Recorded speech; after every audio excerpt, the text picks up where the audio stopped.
네, 안녕하세요. AI 융합과학 실험 설계와 적용 방안에 대해서 발표할 천안 쌍용고 교사 최수지입니다. 반갑습니다. 예. 일단은 선생님들 겨울방학 중이고, 그다음에 오늘 날씨도 좋지 않은데, 이렇게 일반 교과와 인공지능의 융합에 대해서 고민하면서 연수에 참가하신 모든 선생님들 정말 감사하고 존경한다는 말씀 드리고 싶습니다. 자, 오늘 제가 선생님들께 말씀드릴 목차입니다. 예, 일단 서론 및 배경이라고 해서 우리가 왜 융합교육을 준비해야 되는지에 대한 이야기, 그 다음에 두 번째로 AI 융합과학 실험이 무엇이 틀린지, 제가 과학교과거든요. 그러다 보니까 과학적인 소재로 얘기를 할 것 같은데요.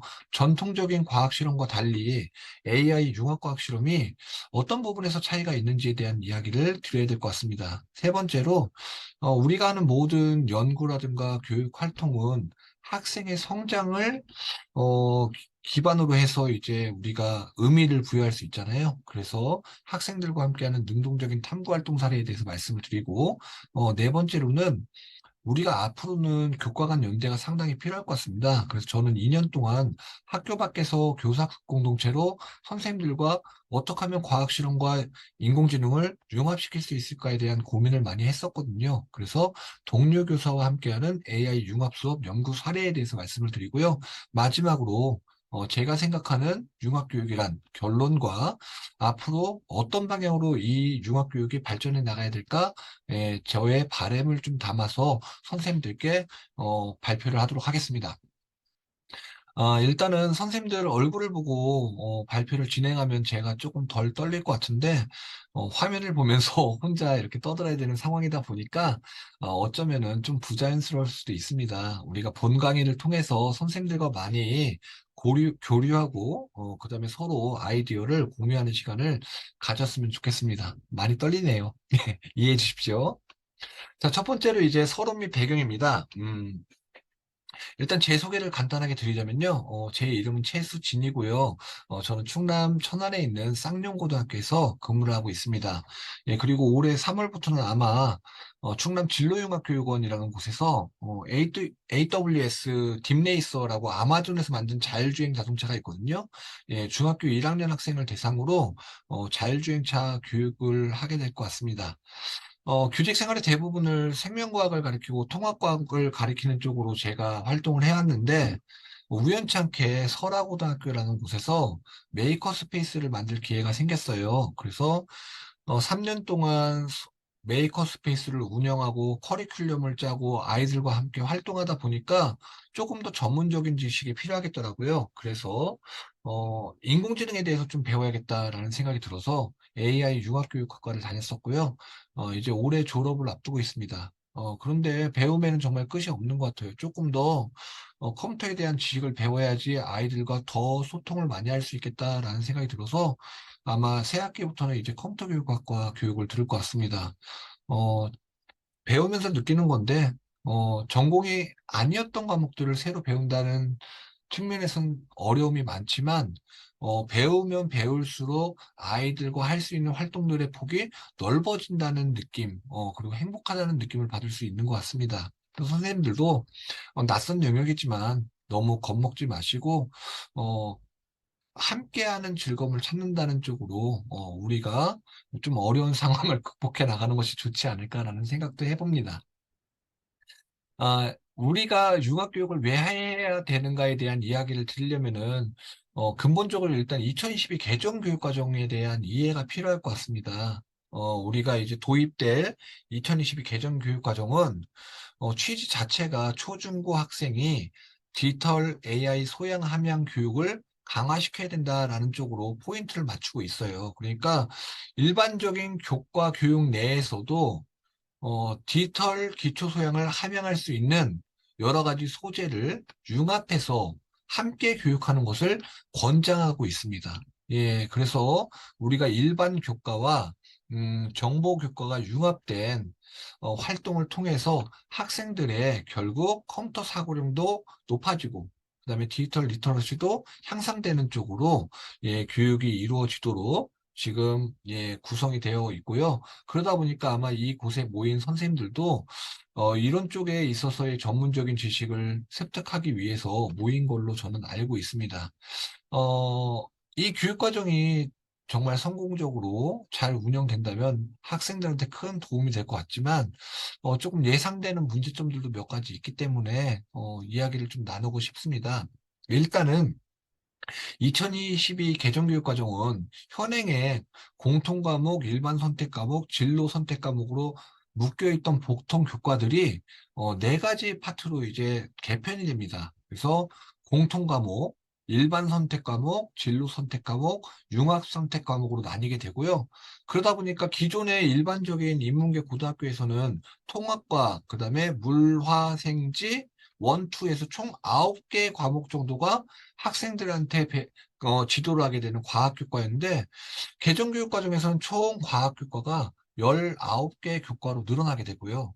뿐만 아니라 기존에 없던 과목들이 탄생하는데 그 중에서도 전혀 우리가 학부 시절에 배울 수 없었던 인공지능 과학 탐구라든가 또는 융합과학 탐구와 같은 과목들이 신설되게 됩니다. 그래서 선생님들께서 아마 학교 현장에서 과목 이름만 보고도 상당히 걱정을 하시는 분들이 많이 있을 걸로 예상이 됩니다. 구체적으로 어떤 어려움들이 예상되냐면요. 과학교사의 입장에서는 일단은 교과 수가 늘어나면 이제 복수 교과를 지도해야 되잖아요. 저의 경우에는 통합과학, 생명과학 1, 2, 뭐 많아야 세 과목 뭐 정도를 이제 숙지하고 있으면은 학생들과 소통을 할 수 있었는데 이제는 과목 수가 많이 늘어나다 보니까 더 많은 과목들을 공부해야 되고요. 뿐만 아니라 하나의 과목을 쪼개서 여러 선생님들이 가르칠 수가 없는 상황이 펼쳐질 겁니다. 시간표도 안 짜지고요. 그러다 보니까 교사 간에 맞는 과목에 따라서 시수편차도 발생할 수 있고 새로운 과목을 맡으면 반드시 평가가 들어가야 되잖아요. 그래서 교과 평가라든가 생기고 기록에 대한 그런 부담, 업무량이 좀 증가될 것 같은 예, 어, 우려가 있습니다. 뿐만 아니라 예전에는 과학 교과만 공부를 잘하면 됐었는데 저희가 이제 AI라든가 디지털 소양을 향상시키기 위해서는 정보라든가 AI 교과에 대한 이해도 필요하고 근본적으로 과학 선생님들도 프로그래밍 언어에 대한 이해가 조금 필요할 것 같아요. 어, 그래서 이렇게 우리가 타 교과군, 새로운 융합하려는 대상 교과군 간의 교육 과정의 이해도 필요하고, 혼자의 힘으로는 도저히 이것들을 못 해나갈 것 같기 때문에 교사 간의, 교과 간의 소통하고 협업하는 문화가 함께 형성되어야지만 가능할 것 같습니다. 여기 모이신 선생님들이 이제 커뮤니티 형성에 있어서 주도적인 역할을 담당하셔서 2022 교육과정이 성공적으로 정착되기를 기대해 보겠습니다. 아, 제가 이제 생각하는 AI 융합과학 실험의 특징에 대해서 말씀을 드리겠습니다. 실제 제가 아이들 지도할 때 썼던 교과서를 가지고 이야기를 드리는 게 아마 편하실 것 같아요. 비상교과서에 보면은 2단원에 생활 속의 과학탐구라는 단원이 있어요. 교과명은요. 1학년 과학탐구 실험이고요. 일반적으로 학교에서 일주일에 1시간 정도 실험을 하거든요. 예, 이 안에 과학탐구 실험 교과서를 보면은 약 30여 종의 실험들이 쭉 있는데, 이 실험들을 일반적인 학교에서는 골라서 아마 실험을 하게 될 거예요. 저는 이 생활 속의 과학 탐구라는 단원을 골라서 약 3년 정도 이제 실험을 해봤었어요. 두 번은 전통적인 방법으로, 한 번은 이제 인공지능을 이용해서 실험을 해본 사례를 가지고 이야기를 드리겠습니다. 과학 교과서를 보면은 일단은 상황 제시가 돼 있어요. 그래서 이렇게 비탈길에서 자동차가 지나갈 때 속도를 못 줄이면 사고가 나잖아요. 그래서 도로면에 보면 이렇게 미끄럼 방지 이렇게 무늬가 있어요. 그래서 지나가면 이렇게 타이어가 지나가면 드륵드륵 소리가 나잖아요. 이런 미끄럼 방지 부착물이 있을 때 우리 자동차의 속도가 어떻게 될까라는 것을 실험해 보는 내용이 교과서에 실려 있습니다. 그래서 이렇게 경사각에 따른 미끄럼 방지 효과가 큰 무늬가 무엇일까 찾아보자라는 실험 주제로 이렇게 실험을 하게 되어 있어요. 보시면은 자, 우리 독립변이는 일반적으로 원인에 해당되거든요. 그리고 종속변이는 일반적으로 결과에 해당돼요. 그래서 경사각을 달리했을 때, 또는 뭐 무늬를 달리했을 때, 미끄럼 방지물에 부착물에 무늬를 달리했을 때, 경사각을 달리했을 때 이것에 따른 원인에 따른 미끄럼 방지 효과가 얼마나 될 것인가? 즉 자동차가 도착하는 속도를 측정해 보는 실험이 교과서에 실려 있습니다. 상당히 간단한 실험이죠. 고등학교 1학년 대상으로 하는 실험인데요. 요 실험을 수행하는 내용이 교과서에 이렇게 실려 있습니다. 자, 일단 폼보드를 준비해서 폼보드에 사포를 1cm 간격, 3 또는 5cm 간격으로 붙여. 그 다음에 경사각을 달리해서 자동차를 굴리고 초시계로 도착하는 시간을 측정해봐. 라는 실험이 이제 준비가 되어 있어요.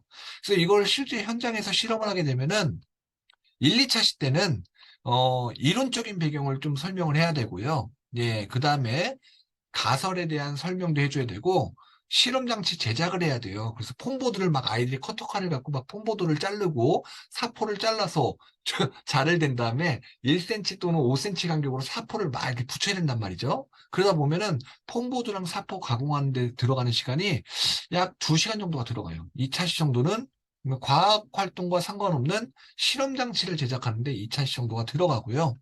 자, 이렇게 열심히 만들고 나면 3차 시 때 이제 교과서에 있는 표를 채우는 거예요. 그래서 경사각을 4도, 8도, 12도, 16도를 해서 사포 간격이 135cm일 때 도착하는 시간이 어떨까?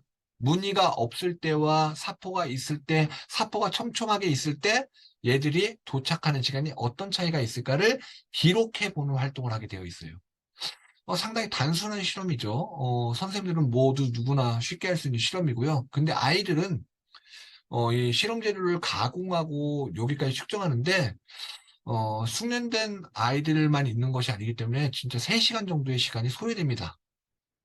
자, 이렇게 우리가 표를 채우고 나면은 이 표를 가지고 4차 시 때는 이제 평가를 주로 합니다. 그래서 실험값을 바탕으로 한 그래프를 작성해 보라든가 또는 결론을 내보라는 과학적인 의미를 해석해 보라는 쪽으로 이제 이렇게 실험이 수행되죠. 4차 시의 실험 중에 실질적으로 학생들이 과학적인 탐구를 하는 기회가 그렇게 많이 포함되어 있지 않아요. 대부분 뭐 재료 가공이라든가 이런 쪽의 시간들이 많이 낭비가 되고 있어요. 그래서 이렇게 실험을 2번 정도 해보니까 아이들한테 이게 과학 실험으로서 큰 의미가 있을까? 조금 더 개선할 방향은 없을까? 라는 고민을 저는 개인적으로 하게 됐습니다. 전통적인 실험들은요, 이런 패턴으로 이루어져 있어요. 예, 잠시만요. 요거 조금만 줄일게요. 네. 우리가 고등학교 교과서에 있는 대부분의 실험들은 다 이런 패턴이에요. 대부분 기존 과학 실험의 특징은 한 개의 조작 변인을 기반으로 그러니까 하나만 다르게 조건을 해주는 거예요.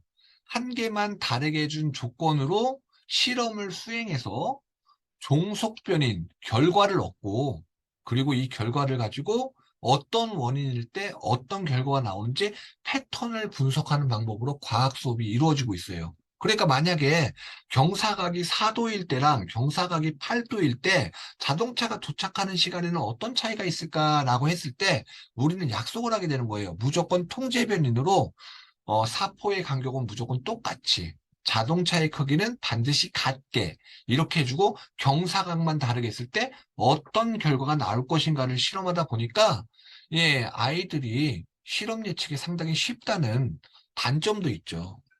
그러니까 경사각에 따른 자동차의 도착 속도를 알아볼 때 경사각만 같게 해주고 나머지는 다르게 해주니까 예측이 쉬워요. 예측이 쉬우면 어떤 일이 벌어지냐? 부작용으로 이미 실험에 대한 답이 정해져 있어요. 그러니까 공부 잘하는 아이들은 실험을 안 해봐도 아니, 경사각이 높아지면 당연히 자동차가 굴러오는 속도가 도착하는 속도가 짧아지겠지라는 것을 알고 있어요. 그러다 보니까 또 어떤 부작용이 생기냐? 실제 실험을 해보면 사포 간격이 1cm일 때랑 3cm일 때랑 머릿속으로 생각하면은 사포 간격이 3cm면은 더 빨리 자동차가 와야 되는데 실제 실험을 해보면은 낮은 경사각에서는 차이가 없을 수도 있거든요. 1cm나 3cm나 도착 시간 차이가 얼마 나지 않을 때가 있어요. 그런데 아이들은 이미 이론적으로 사포가 많이 붙어 있으면은 자동차가 늦게 도착해야 돼 라는 것이 있기 때문에 아이들이 올바른 정답을 얻기 위한 실험을 수행하는 경우도 있습니다. 어떻게 보면 부작용이죠.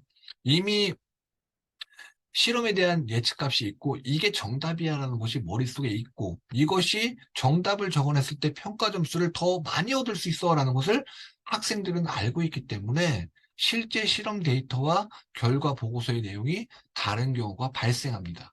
예, 우리가 실험이라는 것은 어떤 조건에서 했을 때 꼭 올바른 정답이 안 나올 수도 있어요. 그리고 그 안에서 새로운 패턴을 얻어낼 수도 있는데 학생들은 정답이 아니면 불안해합니다.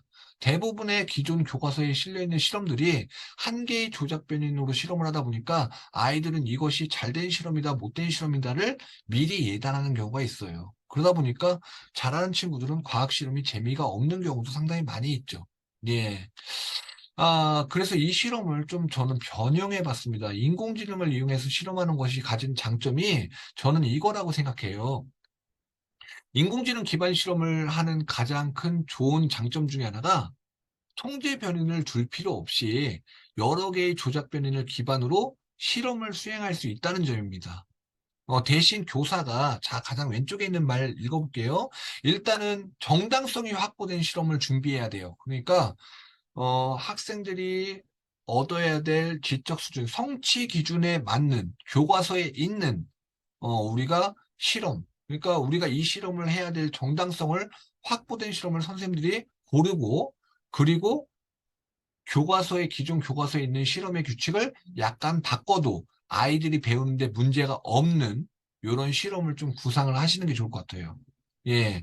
그래서 인공지능 실험은 일단 정당성이 확보됐으면서 기존에 있는 교과서에서 규칙이 변화된 교과서 실험을 가지고 실험을 하는데 실험의 장점이 통제 변인을 줄 필요가 없이 조작 변인을 여러 개 둬도 인공지능 학습을 통해서 우리가 확률화된 결론을 얻어낼 수 있다는 것이 인공지능 융합 과학 실험의 장점이라고 저는 생각을 해요.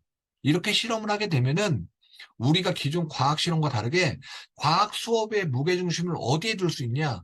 사포 자르고 폼보드 자르는데 안 쓰고 데이터를 수집하는 방법에 아이들이 조금 더 집중할 수 있고요.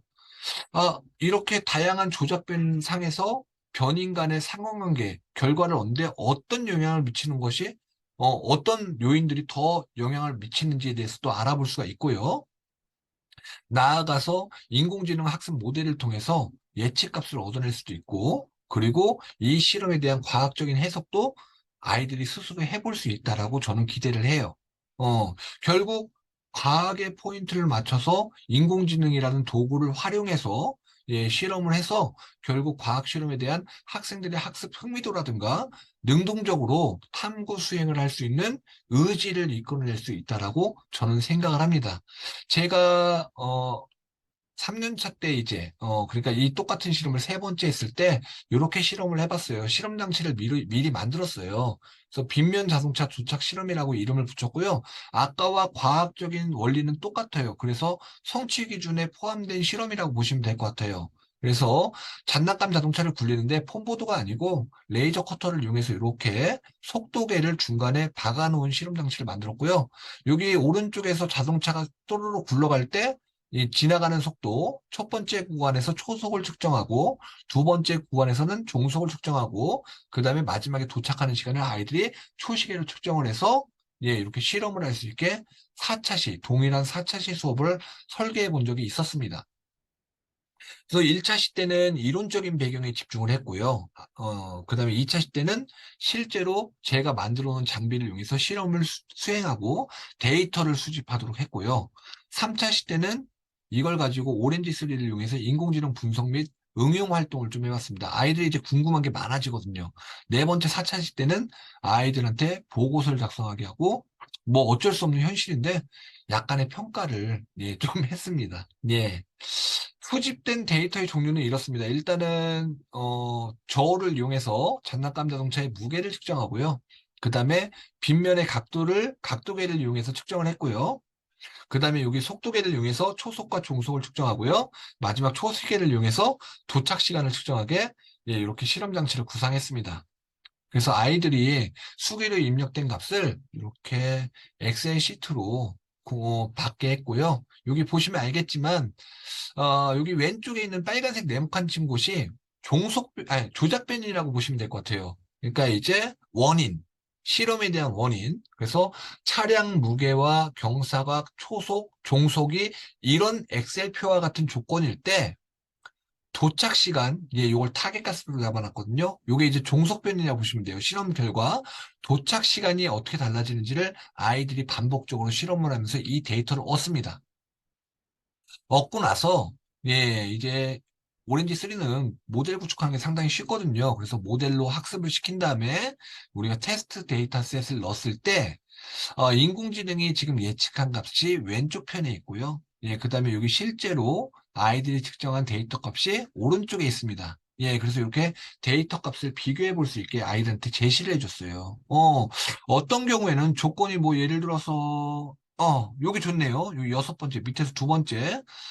차량 무게가 33g, 각도는 24도, 예, 초속이 0.6, 그 다음에 종속이 1.2인, 이 실험 조건에서 장난감 자동차가 도착하는 시간을 예측한 인공지능의 값은 0.43초.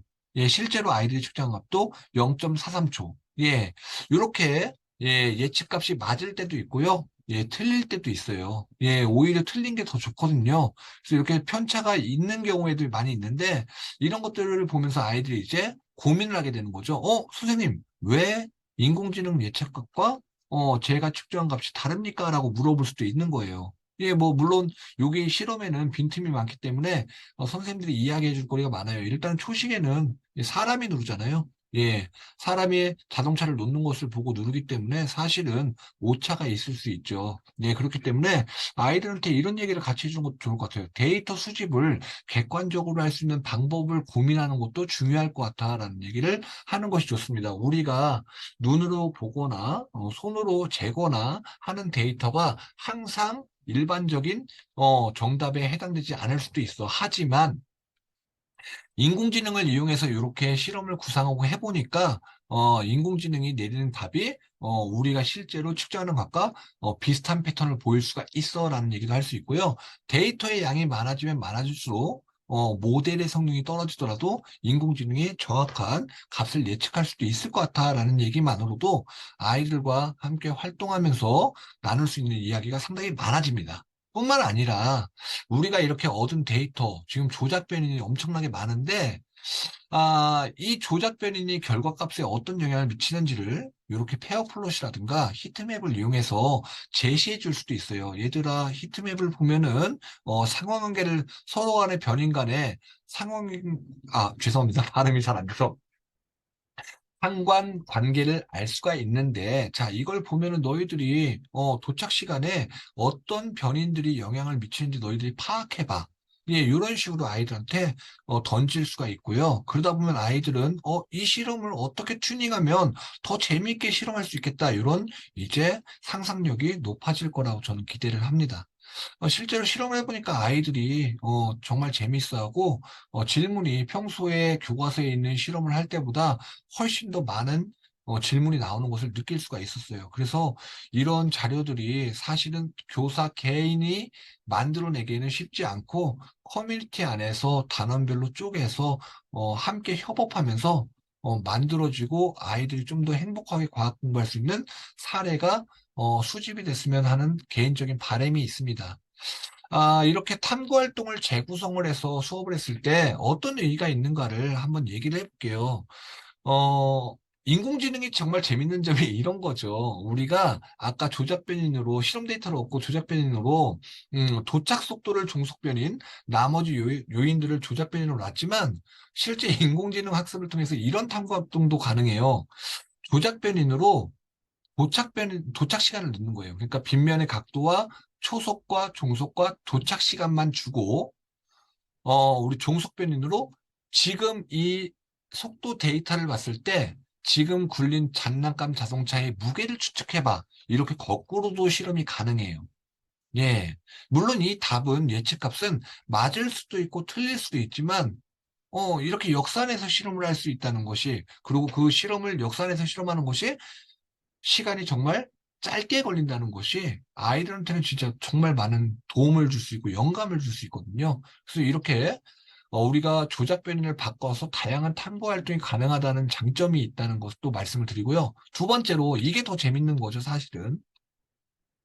어, 나온 것을 가지고 우리가 물리 수식을 이용해서, 공식을 이용해서 가속도나 힘이라든가 운동량, 충격량을 추측해 볼 수도 있어요. 그러니까 결국 이 가속도, 힘, 운동량, 충격량은 우리가 얻은 원 데이터를 가지고 수식을 이용해서 가공해서 얻을 수 있는 값들이거든요. 그러니까 이런 것들을 손쉽게 얻을 수가 있고요. 그래서 아이들한테 결국 실험 불가능한 상황에 대한 예측도 해보게 할 수 있어요.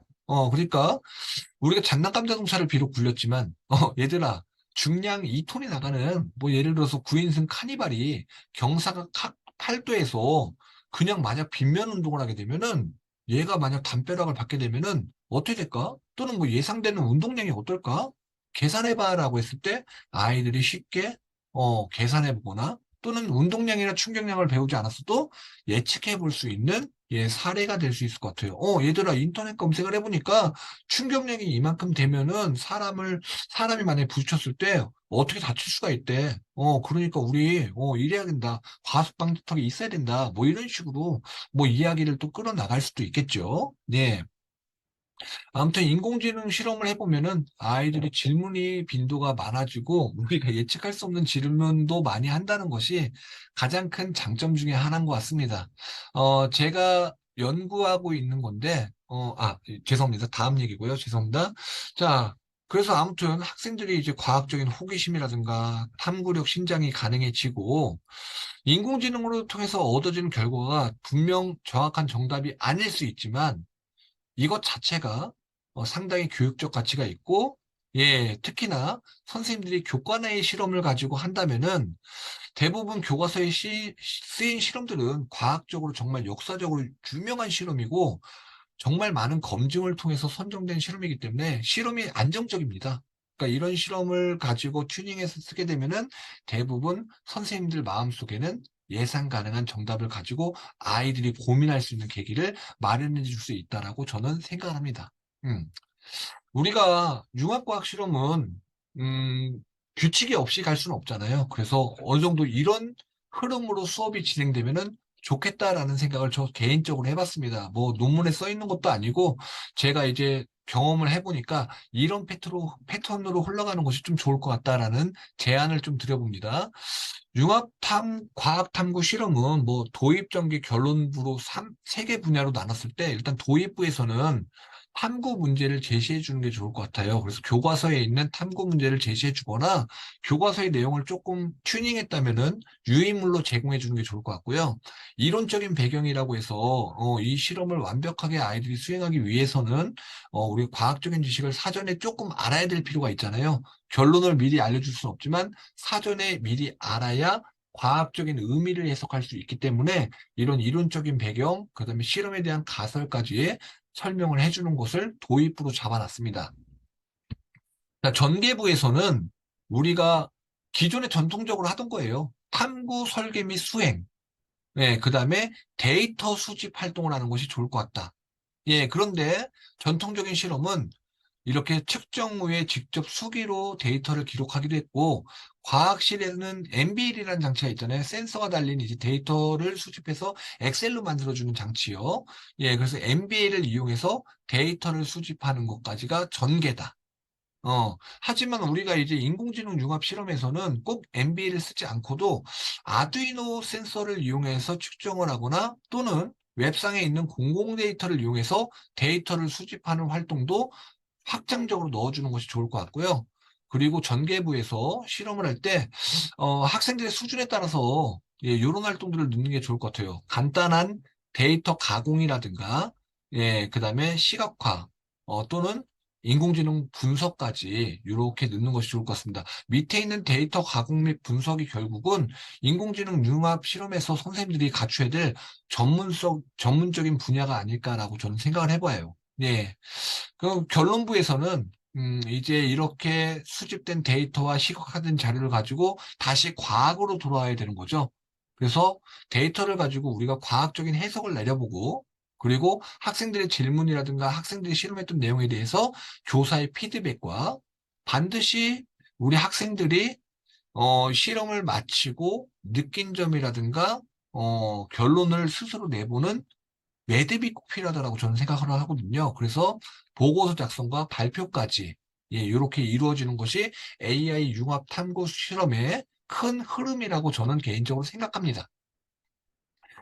분명히 AI를 도구로 활용하지만 AI가 중심인 수업이 아니고 과학이 중심인 수업이 될 때 AI 융합과학 탐구 수업이 될 것이고 여기 연수를 두는 선생님 중에 사회과도 계실 거고 영어과도 있겠지만 사회 교과의 본질에 맞는 수업 속에 인공지능이 예, 포함되고 영어 교과의 본질에 맞는 수업 속에 인공지능이 자연스럽게 녹아드는 수업을 만드는 쪽으로 선생님들이 고민하시는 것이 어떨까라는 제안을 드려보겠습니다.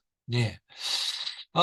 사실은 아이들만 재밌는 게 아니고요. 예, 이렇게 융합과학 실험을 만들다 보면 선생님들도 상당히 재미있습니다. 뭐 이렇게 우리가 새로운 실험을, 교과서에 있던 실험들이 과거에는 너무 익숙하고 당연한 거였는데, 이 실험을 어떻게 바꾸면은, 객관적으로 튜닝해서 융합 실험을 만들 수 있을까? 예, 선생님들도 상상할 수 있는, 예, 계기가 많이 되고 있죠. 예, 저는 요즘에 전 생명교사, 교사다 보니까 생명과학 2에서 되게 유명한 실험 중에 하나가 알코올 발효 실험이 있어요. 우리가 막걸리라든가 술빵을 만들 때 그걸 도와주는 생물체가 효모라고 있거든요. 근데 이 효모가 생명체로서 살아가기 위해서는 반드시 음식을 먹어야 되잖아요. 그래서 포도당이나 설탕이나 녹말을 음식으로 주면은 얘가 그 음식들을 먹고 증식하면서 살아가면서 이산화탄소를 만들어내거든요. 그러니까 활발하게 포도당을 소모하거나 설탕을 소모하면은 이산화탄소가 정말 많이 나와요. 그래서 이 실험을 가지고 어떻게 하면 융합 실험을 만들어낼 수 있을까 지금 고민하고 있는데 참 재밌는 게 여기는 지금 포당 수용액의 용량을 다 정해줬잖아요. 뭐 15mg이라고 정해주고 효모액도 이렇게 정해주고 했는데 이 용량을 달리해서 실험해 볼 수도 있고 온도를 지금 뭐 상온으로 해놨는데 온도를 달리하면서 할 수도 있고 정말 많은 튜닝을 해서 인공지능이 예측할 수 있는 실험을 만들어낼 수 있는 것 같습니다. 이런 소재들이 교과서 안에 많이 있으니까 선생님들이 찾아내서 예, 실험을 구상해 보는 것도 좋을 것 같습니다. 우리가 실험을 할 때 아까 빗면 실험에서 보였던 한계가 뭐냐면은 아이들이 초시계로 실험을 측정하다 보니까 데이터가 왜곡되는 경우가 있어요. 그래서 어떤 데이터를 수집할 것인가에 대해서 아이들과 함께 고민해 보는 것도 좋은 활동이 될 것 같습니다. 꼭 인공지능 활용하지 않고 예, 제가 이거 자체적으로 만든 아두이노 카드라는 이제 좀 보안을 좀 만들어 봤거든요. 그래서 과학 실험면에서 측정을 주로 할 수 있는 이제 센서들을 제가 모아서 한 세장으로 만들어 놨어요. A4 용지에. 그래서 조별로 이걸 나눠주고, 이 실험을 어떻게 튜닝하면 좋을까라는 것을 이렇게 아이들과 함께 이제 교과서에 있는 실험 주제를 추출해보는 활동도 해봤어요. 그래서 이렇게 추출한 아이디어를 갖고 너만 아이디어 가지려고 하지 말고 친구들과 이렇게 아이디어 공유해서, 내가 생각 못했는데, 이 실험 아이디어 괜찮은데? 이거를 어떻게 방법적으로 접근해 볼 건지 아두이노 카드 잘라서 실험 계획서 세워서 한번 해봐라고 했더니 같은 주제라도 아이들의 시각에 따라서 정말 다양한 주제가 나오는 것을 볼 수가 있었습니다. 그래서 아이들한테 이렇게 아두이노 구상해서 실험 데이터를 수집할 수 있는 방법 만들어봐라고만 해도 아이들은 실험을 다르게 보고 어떻게 이것을 해결할 수 있을 것인가 그리고 우리가 수업 때 배운 오렌지 3를 이용해서 이것들을 어떻게 예측하는 프로그램을 구현해 볼 것인가를 자연스럽게 고민할 수 있다라고 저는 생각을 합니다. 예, 그래서 이렇게 아이들과 활동했던 사례들을 좀 적어놨고요. 실제로 제가 아이들 데리고 수업을 할 때 인공지능을 활용한 사례는 저거 한 번뿐이에요. 왜 그러냐면은 뒤에 후반부에서 말씀드리겠지만 저는 교육적으로 어, 인공지능이라는 것이 중심이 돼서 과학교육을 가리키는 것은 교육과정 본질에 맞지 않다라고 생각해서 수업 중에는 가급적이면 이제 수업적인 내용들을 전달을 많이 하려고 하고요. 그러다 보니까 아이들이 성장은 주로 이제 야간에 동아리 활동을 통해서 많이 이제 어, 이렇게 좀 의미를 얻으려고 하는 성향을 가지고 있습니다. 그래서 지금부터 보여드릴 사례들은 학생들과 함께하는 능동적인 탐구활동 사례에 대해서 인공지능과 관련된 부분만 이제 추출해서 한번 얘기를 드리도록 하겠습니다.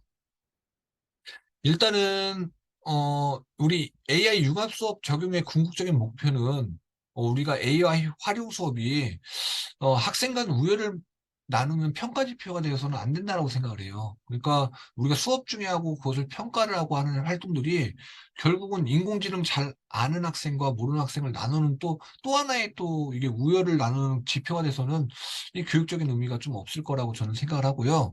그래서 학생들이 좀 상상하고 상상하는 프로젝트를 수행하고 그것을 구현하는데 도움을 주는 도구의 한 종류로 인공지능이 있었으면 좋겠다라는 생각을 해봤습니다. 실제로 제가 구현한 이 메이커 스페이스에서 매일 저녁 학생들과 이제 여러 가지 다양한 이제 프로젝트를 수행을 해봤거든요. 그래서 이 메이커 스페이스는 상시 오픈을 좀 했고요. 야간마다 이제 제가 남아서 아이들과 이제 소통하는 공간을 잡았고, 동아리 학생이 아니더라도 관심이 있으면 들어와서 한 개의 프로젝트를 완성할 때까지 함께 생활하는 걸로 이렇게 운행을 한 적이 있었습니다. 제가 직접 이제 3D 모델링해서 실 구축도 이제 고민을 했고, 실제로 이제 3년 동안 이제 남아서 아이들과 이제 활동도 해봤고요.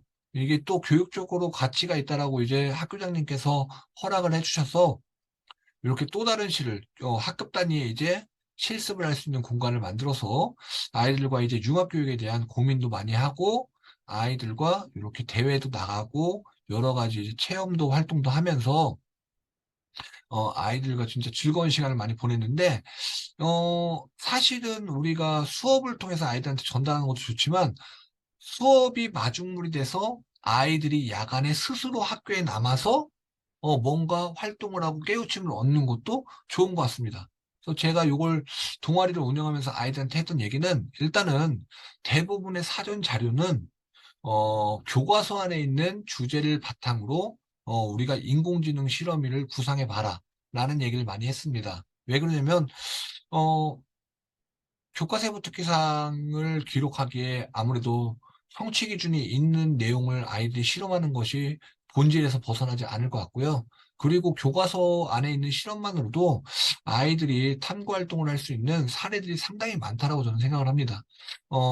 인공지능 실험이라든가 메이커 활동을 아이들한테 주제를 잡아서 해보라고 던져두면은 아이들이 현실 적용 가능성이 없는 뜬구름 잡는 주제로 1년 동안 활동하다가 끝나는 경우가 상당히 많아요. 그래서 대부분 교과서를 중심으로 이제 개선 방향을 찾는 쪽으로 아이들한테 많이 요구를 했었고요.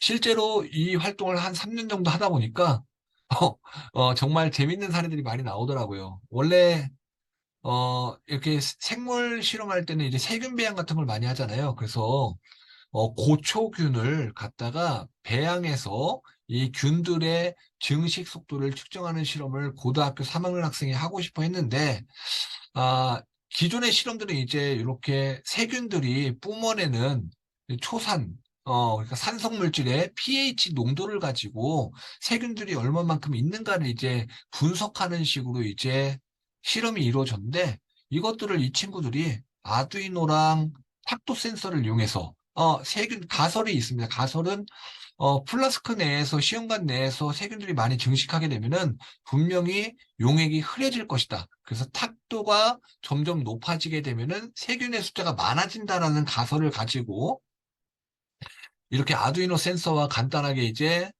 분광계를 이용해서 탁도를 측정해서 학생들이 이렇게 실험 데이터를 수집하고 시각화한 경우도 있고요. 한 여학생은 기계공학과를 진학하고 싶어하는 꿈을 가지고 있으면서 이제 비행기 날개 폭과 길이에 따라서 비행을 했을 때 과연 어떻게 데이터가 변화될 것인가, 그리고 인공지능으로 이것을 예측할 수 없을 것인가를 고민해서 실제로 본인이 레이저 커터기를 이용해서 도안을 작성하고 실제 비행기들 폭, 길이를 다르게 해서 만들고요. 이것들을 날려서 얻은 데이터를 가지고 이렇게 시각화를 하게 됐고요. 나아가서 이걸 이제 플라스크와 선형외기 코드를 이용해서 이제 날개값과 예, 폭감만 입력을 하게 되면은 비행하는 거리를 예측할 수 있는 예, 요런 예, 비행 시간 실험 프로그램도 예, 개발하기도 했습니다. 아, 지금 보여준 두 사례, 그리고, 이 친구도 있네요. 예. 저기, 올해 졸업한 학생인데요. 이 친구는요, 자율주행차에 관심이 많아서, 실제로 우리 자율주행차에도 많이 쓰이는 라이다 센서를 이용해서, 예, 지형인식 자율주행 자동차를, 예, 만들어내기도 했습니다. 예. 그래서 이런 사례들을 보면서, 제가 드리고 싶은 말씀은, 이 친구가 한 실험, 이 탁도를 측정할 때 아두이노를 활용해서 세균 배양 속도가 어떻게 변화되는지를 알아보는 이 실험이 과연 학문적으로 가치가 있을까요? 저는, 대학교 교수님들이 이 실험을 보면은, 아이디어는 참 흥미롭지만, 실험 데이터라든가 실험의 가치로 봤을 때는, 형편없다라고 말씀하실지도 모른다라고 생각을 해요. 예, 맞습니다. 사실은 더 정교한 장비라든가 객관적으로 검증된 실험 방식으로 충분히 세균의 증식 속도를 측정할 수 있는 장비가, 고가의 장비가 많이 있거든요. 예. 그러니까 그런 장비를 쓰지 않은 이런 탁도계를 이용한 시각화 자료는 사실은 예, 학문적인 가치로는 뭐 형편없을 수 있지만 제가 주목하는 부분은 고등학교 아이들이 새로운 장비와 도구를 이용해서 도발적인 실험을 했다는 것에 큰 점수를 주고 싶어요. 우리가 학문적으로 정교화되는 과정은 고등학생이 아니고 대학생이 되고 대학원생이 돼서 얼마든지 배울 수 있지만 기존에 없던 것들을 아이디어를 끌어내서 본인이 그것을 하나의 프로젝트로 쭉 진행해 본 이 경험은 어, 정말 누구나 얻을 수 없는 정말 소중한 경험이거든요. 예, 이런 경험들을 얻는 교육들이 학교 현장에서 저는 활성화돼야 된다라고 저는 개인적으로 생각을 합니다. 자, 시간이 그렇게 많지 않으니까 예, 짧게 이유 부분 얘기하도록 하겠습니다. 그래서 교사는 그럼 과연 무엇을 해야 될 것인가에 대한 고민도 많이 했어요. 우리가 인공지능 코드를 배우고, 예, 어떻게 아이들 지도할 것인지, 전문성을 갖추는 것도 중요하지만, 지금 인공지능이 교육과정 초반에 도입되는 지금 이 시점에서 우리가 해야 될 일들은 과학교사로서 중고등학교 교과서에 있는 탐구 활동을 일단 추출해내고, 이 탐구 활동을 기반으로 어떻게 하면은 AI 융합 실험을, 융합에 맞는 실험을 도출해낼 것인가에 우리가 초점을 맞춰야 된다. 교육과정에 지금 초입부이고, 앞으로 우리가 지속적으로 이 교육과정의 성공을 위해서 노력할 부분은, 실험들을 재구성할 수 있는 능력들을 선생님들 하나하나가 갖는 것이 중요하다라고 저는 생각을 해요. 이 연수의 취지도 아마 그런 부분의 맥락에 맞닿아 있지 않을까라고 저는 생각을 하고요. 그래서 작년 한 해 동안 저는 학교 밖 교수학습 공동체를 통해서 과학 선생님들 물화생지 저 포함해서 5명의 선생님들이 인공지능을 하나도 모르시는 분들이에요. 인공지능을 하나도 모르지만 과학에 있어서는 전문가의 영역에 있는 선생님들 4분과 함께 탐구 활동을 추출해내고 이것들을 어떻게 융합적인 방법으로 도출해낼 수 있을까에 대한 연구를 좀 했고요. 그리고 어, 과학교사들한테 인공지능 융합 실험을 적용하기 위해서 어떻게 하면은 교육이 필요할까? 그래서 연수 프로그램을 중학교 30차시, 고등학교 30차시의 연수 프로그램을 고민해서 한번 작성해 보기도 했습니다. 예, 결론부입니다. 그리고 제언 드리겠습니다. 일단은 우리가 4차 산업혁명 시대라고 하죠. 그리고, 우리 중학교, 고등학교 학생들에게 앞으로 미래 사회를 살아가기 위해서 미래 인재가 갖춰야 될 역량들에 대해서 많이 강조를 하고 있어요. 선생님들도 다 아시겠지만, 뭐 창의력, 비판적 사고력, 예, 의사소통 능력, 협동력 해서 포시라고 해서 이렇게 많이 아마 나올 거예요. 거기에 요즘에는 하나 더 붙여서 컴퓨팅 사고력 해서 5C라고도 많이 부르는데, 자, 결국 이렇게 미래 사회를 살아가기 위해서는 서로 간에 없던 생각을 만들어내고 서로 간에 의사소통하고 결론을 도출할 수 있는 능력을 키워내야 되는데, 자, 이런 교육들이, 우리가 선생님들이 조금씩 조금씩 만들어내는 AI 융합과학 교육을 통해서 5C를 갖춘 학생 교육이 가능하다라고 저는 생각을 합니다. 물론 이 연수를 통해서 한계점도 분명하게 존재합니다.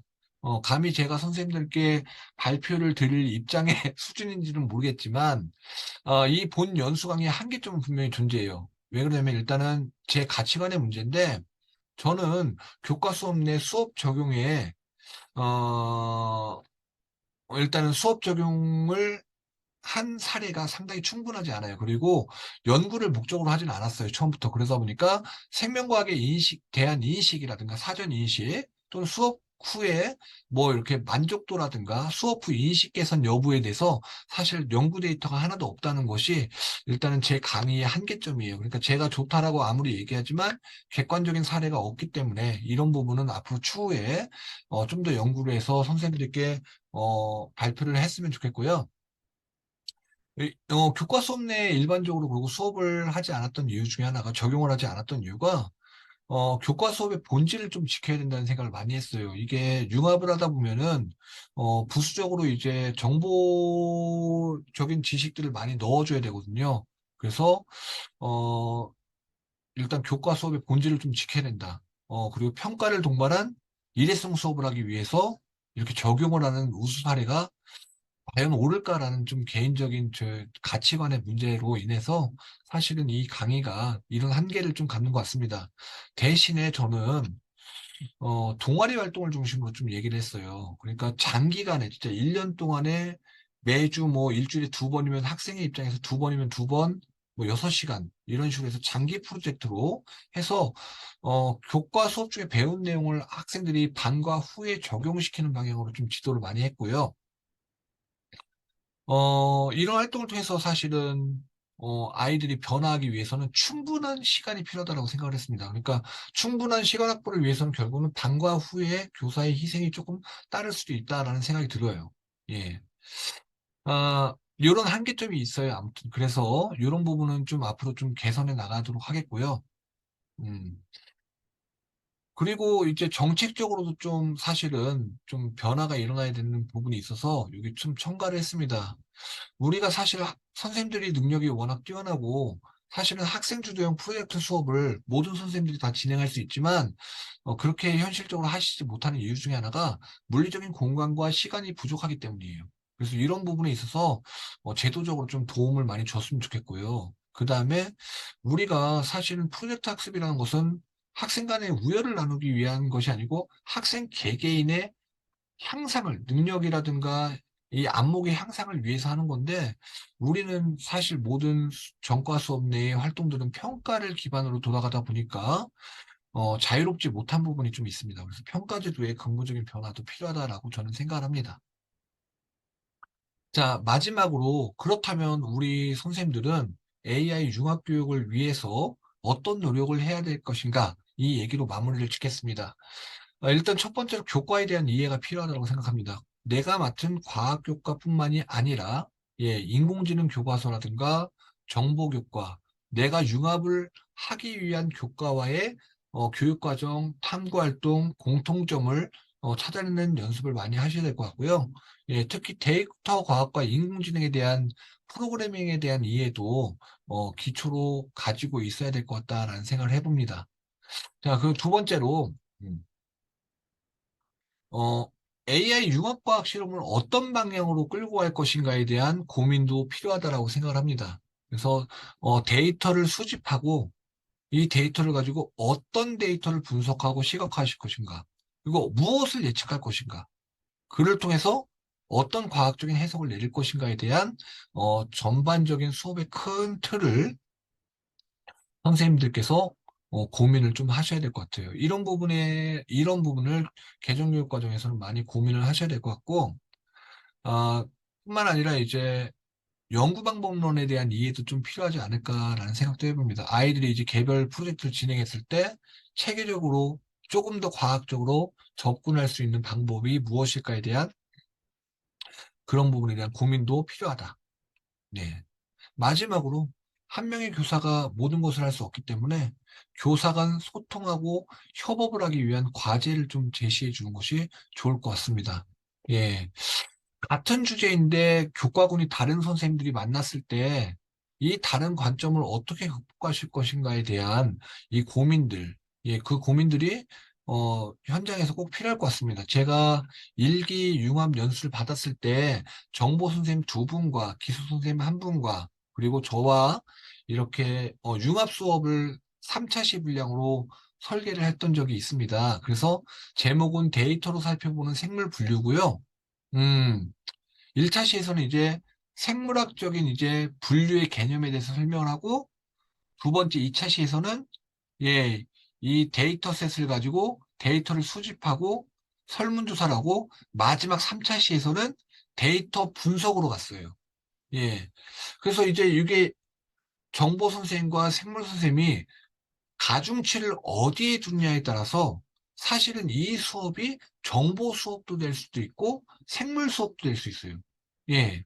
정보 선생님은 아마도 생물학적인 이런 분류 체계를 중심으로 설명하지 않고 이 데이터를 가지고 동물을 분류할 수 있는 데이터 분석 쪽으로 많이 비중을 실으실 테고, 생물 선생님의 경우에는 결국 이것을 가지고 우리 분류와 진화의 의미 쪽으로 해석을 내리고 싶어 할 텐데, 이게 융합을 하다 보면은 교과 간에 어디까지 가르칠 것인가에 대한 소통이 필요하다라는 생각을 많이 했어요. 예. 사실은 교과 간 융합을 할 때는, 교과 간의 특성과 다양성을 이해하고 학생의 성장을 위해서 서로 인정하고, 예, 큰 틀에서 아이들한테 최종적으로 어떤 성장을 기대하는지 교과 간 융합 수업을 구성할 때는 이런 부분에 있어서도 고민이 많이 필요하다라는 생각을 합니다. 네. 어, 교육 과정이 너무 빨리빨리 급변하다 보니까 선생님들이 많이 부담스러울 수도 있어요. 하지만 우리 교사는 항상 경험이 쌓이지만, 우리가 가르치는 아이들은 항상 중학교, 고등학교 아이들, 즉 14살부터 19살까지로 고정되어 있는 것 같아요. 예.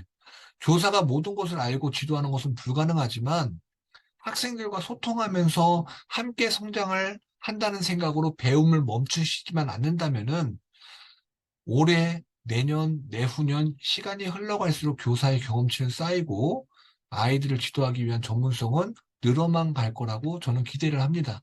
예, 그러니까 너무 초조해하시지 말고 조금씩 조금씩 배워나가신다는 생각으로 함께 했으면 좋겠습니다. 예, 마지막으로 드릴 말씀은 현장에서는 결국 교육을 바꾸기 위해서는 실천가가 필요하다는 생각을 해봅니다. 아무리 좋은 교육이 있다라고 연수 때 많이 배워도 사실은 이 배운 내용들이 현장에서 적용되지 않으면은 아무 의미가 없을 것 같습니다. 내 삶을 풍요롭게 하는 지식도 정말 중요하지만 아이들과 함께 할 수 있는 지식을 습득하는 것이 근본적인 교사의 보람이라고 생각을 하고요. 이런 보람을 느끼기 위해서는 기존에 없던 것들을 만들어내야 되기 때문에 선생님들 한 명 한 명이 실천가가 돼서 물리적인 공간을 마련하고 새로운 교육 프로그램을 만들어내기 위해서 함께 정보를 공유하고 협업하는 자세가 필요할 것 같습니다.